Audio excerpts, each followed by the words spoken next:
Now, before we get ready to actually send this message, one of the things that we're going to want to do is we're going to want to make sure that in addition to our HTML message, that we also send out a plain text version. Some people will only be able to receive plain text, even though most people will be able to receive an HTML message inside of one of the common email providers like Gmail or Hotmail or one like that. So what we're going to do is we're going to go to the plain text area. And what you're going to notice is that Aweber will auto-generate the information based on what's there. However, we don't want our client to see the information like this when it comes to them.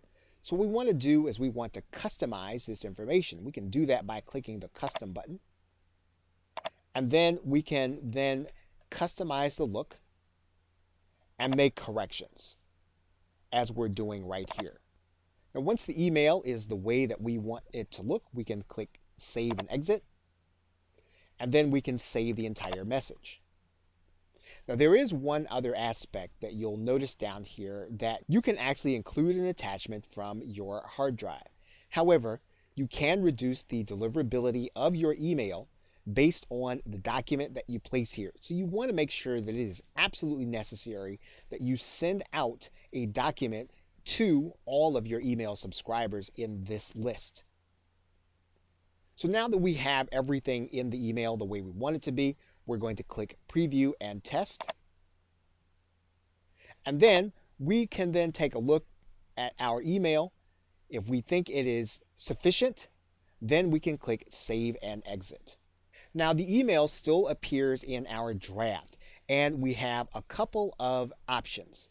We can either copy this to another list, or we can actually add this to our follow-up series or our autoresponders, or we can send it out as a broadcast email. Now each one of these cases requires some explanation, so we are going to actually do that in the next video.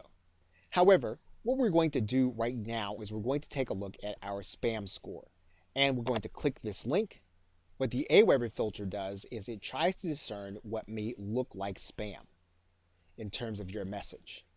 And if you see some changes that you think you could make, you might want to go back and change some of the phrases that Aweber gives you that could cause a problem in the spam filter. But in general, if your spam score is where it needs to be, you can conclude that this email is going to be okay to send. Now, one thing that we can do is we can send this email to ourselves by sending a test email. And we'll write our email address here in the box to make sure that it makes it into our box and it doesn't go to the spam filter. All we have to do is click Send Test. And when we see the email inside of our box, we've got a pretty good indication that this could be a good email and it will actually make it to our customer. Okay, so with that, thanks, and I will see you in another video.